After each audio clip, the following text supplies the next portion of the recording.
Hello learners, welcome to my channel enlightened knowledge. आज हम study करने जा रहे हैं बहुत ही इंपॉर्टेंट टॉपिक है, that is modern theory of interest, जिसको हम लोग ISLM मॉडल के नाम से भी जानते हैं। इसका थर्ड जो नेम है वो है हिक्स एंड हैसन मॉडल। तो ये ISLM मॉडल के बारे में डिटेल में डिस्कस करेंगे। तो इस वीडियो में हम उसके इंट्रोडक्शन पार्ट, IS कर्व के बारे में सब कुछ डिटेल में डिस्कस किया जाएगा टेबल एंड ग्राफ की हेल्प से। तो वीडियो शुरू करने से पहले आपको बता देती हूँ, आप मेरा टेलीग्राम चैनल विजिट कर सकते हैं, वेबसाइट पे भी विजिट कर सकते हैं। इन दोनों पे आपको इन वीडियोस की PDF फाइल मिल जाएगी। साथ ही में फेसबुक पेज को भी लाइक कर दीजिएगा, लिंक आपको डिस्क्रिप्शन बॉक्स में मिल जाएगा। तो अगर हम बात करें ISLM मॉडल की, तो ये IS क्या है और LM क्या है। तो इसका मतलब ये है कि IS किसी चीज़ से बना होगा जिसका I का मतलब क्या होता है, इन्वेस्टमेंट, एंड S का मतलब क्या होता है, सेविंग। तो जो आपका ISLM मॉडल है उसमें जो IS का मतलब है दैट इज़ इन्वेस्टमेंट सेविंग, और LM का मॉडल जो है, LM का वर्ड है वो आपको डिस्क्राइब करता है। L का मतलब होता है लिक्विडिटी प्रेफरेंस एंड M का मतलब होता है मनी सप्लाई। तो इसी तरीके से ये IS एंड LM इसका नेम पड़ा था। तो हम लोग कह सकते हैं that ISLM model which stand for the investment saving and liquidity preference and money supply. तो ये एक केन्जियन का मॉडल है मैक्रो इकोनॉमिक्स में जो कि दिया गया था, जो हमें क्या शो करवाता है कि कैसे जो मार्केट है इकोनॉमिक गुड्स की वो इंटरसेक्ट करती है आपकी मनी मार्केट से, जिसको हम लोग लोनेबल फंड्स मार्केट कहते हैं, जिसमें हम लिक्विडिटी प्रेफरेंस की बात करते हैं और मनी की बात करते हैं, मनी मार्केट कहा जाता है। दैट मीन्स आपकी जो गुड्स की मार्केट है, इकोनॉमिक गुड्स की मार्केट है, वो कैसे आपका मैचअप करती है, इंटरसेक्ट करती है आपकी मनी की मार्केट के साथ। तो ये इसमें स्टडी किया जाएगा। तो इसको हम लोग रिप्रेजेंट करेंगे ग्राफ की फॉर्म में, जिसमें हम लोग क्या पाते हैं कि जहाँ पे IS एंड LM कर्व एक दूसरे के साथ में इंटरसेक्ट हो जाती है, वो दिखाने के लिए कि शॉर्ट रन में आपको इक्विलिब्रियम पॉइंट कहाँ पे मिल रहा है, इंटरेस्ट रेट क्या होना चाहिए और आउटपुट या का लेवल क्या होना चाहिए। तो ISLM मॉडल या फिर हिक्स एंड हैंसन मॉडल ये 2 डायमेंशनल मैक्रो इकोनॉमिक्स टूल है जो हमें दिखाता है relationship between the interest rates and assets market and also known as the real output in goods and services market plus money market.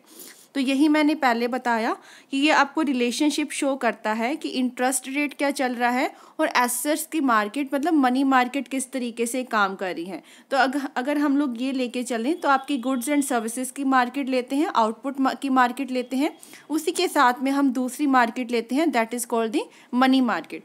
अब आपको ये हो रहा होगा कि मैंने तो यहाँ पे बताया कि ये केन्जियन का मॉडल है और इसको मैं कह रही हूँ हिक्स एंड हैंसन मॉडल। तो ये था कि आपकी जो 1936 में केन्स की बुक आई थी, उससे ही कुछ टाइम के बाद, कुछ मंथ्स के बाद हिक्स एंड हैंसन ने इसको और भी ज़्यादा क्लैरिटी से डिस्क्राइब करने की कोशिश की थी, जिस वजह से हम लोग इसको हिक्स एंड हैंसन मॉडल भी बोल देते हैं। तो इसका मतलब ये है कि यहाँ पे हम लोग इंटरसेक्शन देखेंगे इन्वेस्टमेंट सेविंग की और साथ ही में liquidity preference and money supply की। जहाँ पे ये चीज़ें क्या हो जाएंगी, इंटरसेक्ट कर जाएंगी, वहाँ पे हमें क्या मिलेगा, जनरल इक्विलिब्रियम मिल जाएगा, जहाँ पे आपकी जो इकोनॉमी है वो इक्विलिब्रियम पॉइंट में पहुँच जाएगी, गुड्स की मार्केट में भी और एसेट्स की मार्केट में भी। According to the modern theory there are 4 determinants of the rate of interest. अगर हम लोग इस थ्योरी की बात करें, मॉडर्न थ्योरी की, तो 4 डिटर्मिनेंट्स होते हैं रेट ऑफ इंटरेस्ट के। तो then first one is the saving function, second is investment function, third है आपकी liquidity preference and fourth is the quantity of money. तो ये सभी फंक्शंस हम लोग लेके चलेंगे आपकी मॉडर्न थ्योरी में। तो इक्विलिब्रियम जहाँ पे इन चारों के चारों वेरिएबल्स का पाया जाता है, वहीं पर हम लोग क्या डिटर्मिन करते हैं, रेट ऑफ इंटरेस्ट को, और वहीं पे हम लोग डिटर्मिन किसको करेंगे, आपकी इनकम के लेवल का इक्विलिब्रियम कहाँ पे होता है। तो हम अगर बात की जाए तो जो मेन वीकनेस थी बाकी सारी थ्योरीज की, तो कहीं ना कहीं वो क्या करते थे, इनकम को ले लेते थे कांस्टेंट। इनकम का ज़्यादा उन्होंने इम्पोर्टेंस नहीं बताई थी कि हम लोग जैसे बात करें वहाँ पे इनकम को कांस्टेंट मान लिया जाता था और जो हम रेट ऑफ इंटरेस्ट के साथ में जो बाकी सारी चीज़ें रिलेट करती है उसको अच्छी तरह से डिस्क्राइब नहीं किया गया था। And do not take into the consideration its influence on the rate of interest, कि इनकम का भी कुछ इफेक्ट पड़ता है रेट ऑफ इंटरेस्ट पे, ये उन्होंने बताने की कोशिश नहीं की थी, जिस वजह से हमने दूसरी थ्योरीज को नकारा था, क्रिटिसाइज किया था। जैसे कि बात करें लोनेबल फंड्स थ्योरी की, तो लोनेबल फंड्स थ्योरी मैंने आपको डिस्क्राइब की हुई है सारी की सारी इंटरेस्ट चैप्टर में। तो अच्छा, लोनेबल फंड्स थ्योरी में क्या था कि वो हमें अच्छे तरीके से रेट ऑफ इंटरेस्ट के बारे में नहीं बताता था, जस्ट वो हमें आईएस कर्व के बारे में बताते, क्योंकि वहाँ पे हमने डिटर्मिनेंट्स पढ़े थे, इन्वेस्टमेंट एंड सेविंग की बात की थी, वो आपको एक कर्व बताता था जो थी आपकी IS curve. That IS curve उन्होंने बताया था कि नेगेटिवली स्लोप्ड करती है, जो कि हमें क्या दिखाती है, डिफरेंट डिफरेंट लेवल्स दिखाती है इनकम के at different rate of interest, मतलब इनकम क्या चलेगी at a rate of interest क्या होगा। तो इस तरीके से हम लोग डिस्क्राइब करते थे कि इन्वर्स रिलेशनशिप पाया जाता है इन दोनों में, जिस तरीके से आपकी आईएस जो कर्व है वो बनाई जाती है। नेक्स्ट थिंग इज सिमिलरली जो आपकी लिक्विडिटी प्रेफरेंस थ्योरी थी, that does not tell the rate of interest but supplies only the LM curve. अब ये देखो कि यहाँ पे जो लिक्विडिटी प्रेफरेंस थ्योरी की बात की गई थी, तो वहाँ पे रेट ऑफ इंटरेस्ट को नहीं बताया गया था, जस्ट वहाँ पे आपकी मनी मार्केट की सिचुएशन को लेके चले थे। LM कर्व कैसी होती थी, वो थी पॉजिटिवली स्लोपिंग कर्व होती है, जो क्या दिखाती थी आपको अलग अलग रेट ऑफ इंटरेस्ट दिखाती थी at different levels of the income. While IS curves depicts the relationship, ये देखो आईएस कर्व किसको डिपिक्ट्स करती है, relationship between rate of interest and income that is determined by the equality of saving and investment. तो IS दिखाएगी जहाँ पे saving investment के इक्वल हो जाएगी, वो वाला लेवल दिखाएगी। और एलएम भी आपको यही सेम रिलेशनशिप बताती है रेट ऑफ इंटरेस्ट के बीच में और इनकम के बीच में, जो किससे डिटर्मिन होती थी, equality of demand and supply of money. तो यहाँ पे हमने demand is equal to supply किसकी, मनी की बात की थी। तो लिक्विडिटी में हम लोग एलएम में मतलब हम लोग मनी की बात कर रहे थे, आईएस में हम लोग किसकी बात कर रहे थे, सेविंग एंड इन्वेस्टमेंट की। लेकिन इस थ्योरी ने वो दोनों चीज़ों को क्या कर दिया है, कंबाइन कर दिया है एक तरीके से। तो पहले हम डिस्कस कर लेते हैं आईएस कर्व के बारे में। The loanable funds theory provides a family of saving curves at different levels of income. Loanable fund theory आपको क्या दिखाती थी, सेविंग कर्व्स कैसे बनती हैं इनकम के लेवल से। तो हम लोग वैसे भी डायरेक्ट रिलेशनशिप देखते हैं, जैसे ही आपकी इनकम बढ़ती है तो हमारी सेविंग भी क्या होती है, बढ़ती है। So these together with the investment demand curve give the IS curve. और इसी चीज़ को अगर हम लोग इन्वेस्टमेंट के साथ में, इन्वेस्टमेंट की डिमांड कर्व के साथ में मिला दिया जाए तो हमें आईएस कर्व मिल जाती है। It is well known fact that investment is a decreasing function of the rate of interest. हमें ये भी पता है कि अगर रेट ऑफ इंटरेस्ट क्या है, कम हो जाएगा तो इन्वेस्टमेंट ज़्यादा होती है, एंड रेट ऑफ इंटरेस्ट अगर ज़्यादा होता है तो वहाँ पे इन्वेस्टमेंट क्या होती है, कम होती है। तो ये चीज़ें हमने उस थ्योरी में भी डिस्कस की थी। At high rate of interest the investment is low and vice versa. And saving क्या होता है, इंक्रीजिंग फंक्शन होता है किसका, इनकम का, क्योंकि सेविंग को इनकम से रिलेट किया जाता है। जितनी इनकम ज़्यादा होगी उतनी सेविंग भी ज़्यादा होगी, और जितनी इनकम कम होगी उतनी सेविंग भी कम होगी। So given the investment demands का शेड्यूल, अगर हमें कुछ टेबल बनाया हुआ है उन्होंने, जो फैमिली आपको मिलेगी सेविंग्स के शेड्यूल की डिफरेंट पॉइंट्स पे और हमें वो इक्वलिटी शो करेगी किसमें, सेविंग एंड इन्वेस्टमेंट में इक्वलिटी शो करेगी। इसका मतलब ये है कि जो पार्ट हमने इनकम का सेव किया उसको होल्ड नहीं करके रखा, बल्कि वो सारा का सारा पार्ट हमने इन्वेस्टमेंट पे लगा दिया। So indicated the different rates of interest corresponding to the different levels of income. तो हम लोग यहाँ पे देखेंगे कि अलग अलग रेट ऑफ इंटरेस्ट पे इनकम का लेवल क्या होता है, ऐसे ही आपकी आईएस कर्व बनेगी। दस आईएस कर्व क्या शो करती है, इक्विलिब्रियम किसमें, रियल सेक्टर में। Real sector is what, your product market, जो आपको दिखाएगी कि अलग अलग इनकम के लेवल्स दिखाएगी और अलग अलग रेट ऑफ इंटरेस्ट के लेवल दिखाएगी। और कहाँ पे इक्विलिब्रियम पाया जाएगा आपका, एग्रीगेट रियल सेविंग में और आपका एग्रीगेट रियल इन्वेस्टमेंट में, जहाँ पे सेविंग आपकी इन्वेस्टमेंट के बराबर हो जाएगी। नेक्स्ट थिंग इज, ये हमें सारा का सारा देखो बच्चे स्केड्यूल बताया गया है। मैं पहले वाला बता देती हूँ। First one is investment schedule. अब जो इन्वेस्टमेंट है वो रेट ऑफ इंटरेस्ट के साथ में हमने पढ़ा था ना कि अगर रेट ऑफ इंटरेस्ट ज़्यादा होगा तो इन्वेस्टमेंट कम होगी। अगर यहाँ पे 5 रेट ऑफ इंटरेस्ट है तो तब इन्वेस्टमेंट कितनी है 20 की। रेट ऑफ इंटरेस्ट जैसे जैसे कम होता जा रहा है इन्वेस्टमेंट आपकी क्या है बढ़ती जा रही है, तो इसको हम लोग कहते हैं इन्वेस्टमेंट स्केड्यूल। सेकंड बात करते हैं सेविंग स्केड्यूल की। सेविंग किससे रिलेट करवाया गया था, इनकम के साथ में और सेविंग के साथ में। तो इनकम अगर बढ़ेगी वैसे वैसे आपकी सेविंग भी क्या है बढ़ती जाएगी। अगर इनकम 100 है सेविंग 20 है, इनकम बढ़ के 400 हुई सेविंग 30 हो गई, इनकम और बढ़ के 600 हो गई सेविंग 40 एंड 700 पे सेविंग आपकी और बढ़ के कितनी हो गई 50 हो गई। लेकिन ये तो हमने दो अलग अलग चीज़ें देखी हैं, एक तो इन्वेस्टमेंट देखा है, एक आपका सेविंग देखा है। अब इन दोनों चीज़ों को क्या करना है, हमने कंबाइन करना है। दैट मीन्स हमने इंटरेस्ट रेट के साथ में किसको मिलाना है, इनकम को मिलाना है, तो जाके हमारी आईएएस जो स्केड्यूल है वो तैयार हो जाएगा। क्लियर है। तो यहाँ पे हमने क्या लिया है बच्चे, इंटरेस्ट रेट्स लिए हैं। इंटरेस्ट रेट आपका वही है 5, 4, 3 एंड 2, और इनकम का ये वाला पार्ट उठा लिया दैट इज 100, 400, 600 एंड 700। तो हमें देखने को क्या मिल रहा है कि जैसे जैसे आपका रेट ऑफ इंटरेस्ट कम होता जा रहा है, ठीक है, ये देखो रेट ऑफ इंटरेस्ट क्या होता जा रहा है, कम होता जा रहा है, वैसे आपकी इनकम क्या हो रही है, बढ़ती जा रही है। इसी वजह से हम लोग कहते हैं there is a indirect relationship between the rate of interest and income. तो हमने ये दोनों तरीके से इस चीज़ को क्या किया है, कंबाइन किया है, तभी जाके हमें क्या मिली है, आईएएस कर्व मिली है। क्लियर हो गया यहाँ तक। अब हम डायग्रामेटिकली देख लेते हैं कि कैसे आपको इन चीज़ को डिराइव करना है।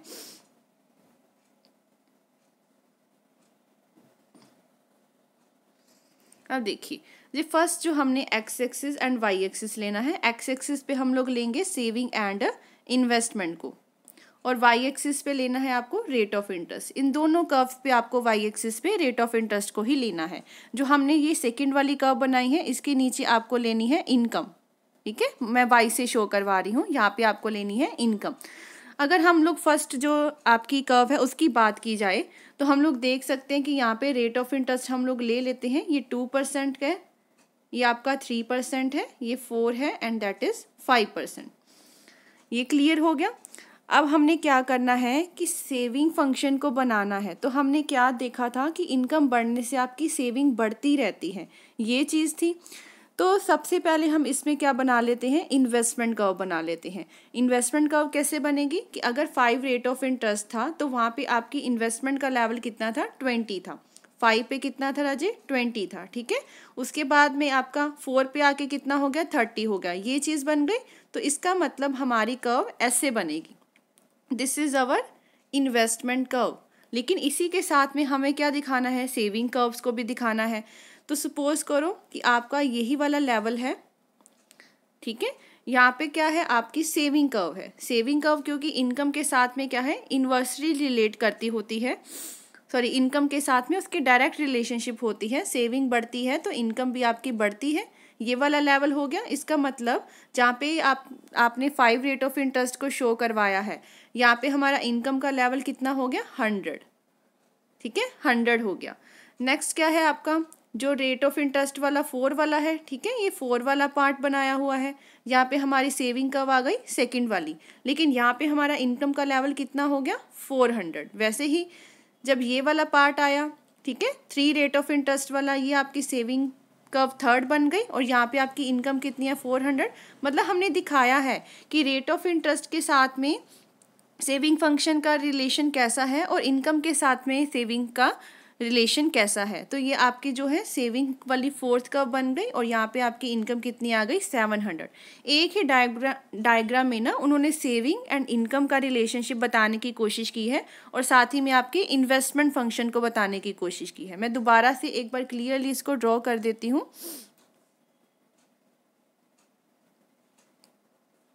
ये देखिए अच्छा, इन्वेस्टमेंट का आपके ऐसे बनेगी। यहाँ पे हमने क्या लिया है, सेविंग एंड इन्वेस्टमेंट दोनों चीज़ों को शो करवाना है।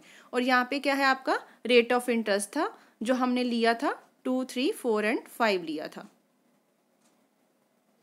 क्लियर हो गया।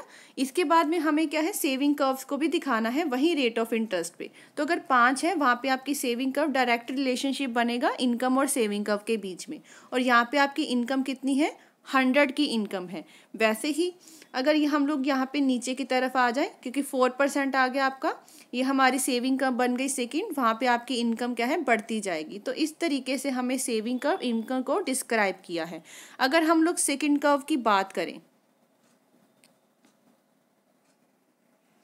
अब यहाँ पे हमने क्या शो करवाना था, सिर्फ इनकम को शो करवाना है और यहाँ पे रेट ऑफ इंटरेस्ट को अलग से बनाना है।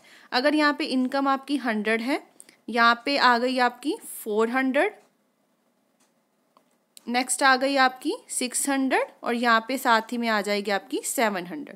दैट मीन्स यहाँ पे हमने फिर से वही सेम रेट ऑफ इंटरेस्ट को लेना है, ये आर है, ठीक है, रेट ऑफ इंटरेस्ट को लेना है।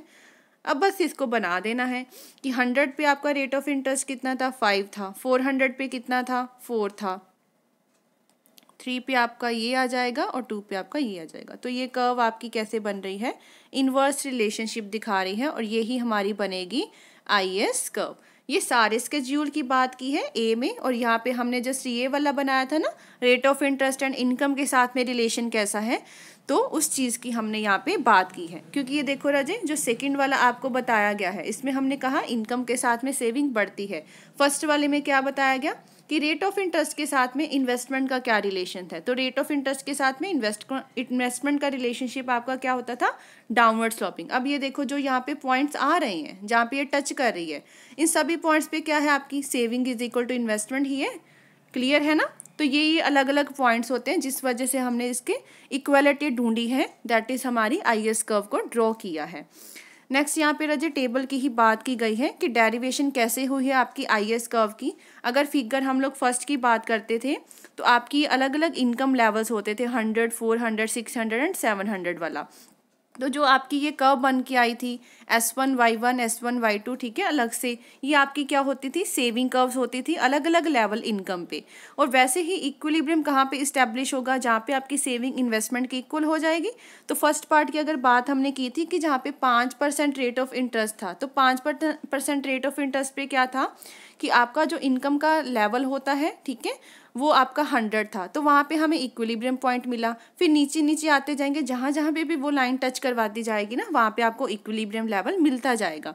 और इन सभी चीज़ों को हमने एक ही डायग्राम में क्या कर दिया, कनेक्ट कर दिया, और हमें क्या मिल जाएगी, IS कर्व मिल जाएगी, जो हमने फिगर नंबर सेकंड में देखी थी। अब हम बात कर लेते हैं slope and shifting of the IS curve. तो IS कर्व का स्लोप कैसा बना है, डाउनवर्ड स्लोपिंग ही बना है ना, downward sloping to the right one. तो रीजन क्या है इसका नेगेटिव स्लोप का, IS कर्व का, that at higher levels of income, जहाँ जहाँ आपकी इनकम बढ़ती है तो सेविंग भी क्या होती है, बढ़ती है, सेविंग इज ग्रेटर। और जितनी सेविंग ज़्यादा होगी that means rate of interest क्या होगा, उतना ही लो होगा। Greater the saving, lower will be the rate of interest. तो as the rate of interest fall, जैसे ही रेट ऑफ इंटरेस्ट क्या होता है, कम होता है, इन्वेस्टमेंट क्या हो जाती है, बढ़ जाती है, इन्वेस्टमेंट इंक्रीज। और इन्वेस्टमेंट तब तक बढ़ती रहेगी जब तक वो आपकी सेविंग और इन्वेस्टमेंट के इक्वल काम नहीं आ जाता, इक्वल नहीं आ जाता, ठीक है, till it becomes equal to the higher saving. Thus as income increase, जैसे ही इनकम बढ़ रही है तो इक्वालिटी जो आई है सेविंग और इन्वेस्टमेंट में, वो कहाँ पे इस्टेब्लिश हो जाएगी, कुछ लो रेट ऑफ इंटरेस्ट पे इस्टेब्लिश हो जाएगी। एंड एज इनकम डिक्रीज, जैसे ही इनकम डिक्रीज होगी वो आपकी higher level of rate of interest पे इस्टेब्लिश हो जाएगी। इसका मतलब ये बताया गया है कि जैसे जैसे आपकी इनकम बढ़ती है तो रेट ऑफ इंटरेस्ट वहाँ पे कम लगा जाएगा, ठीक है।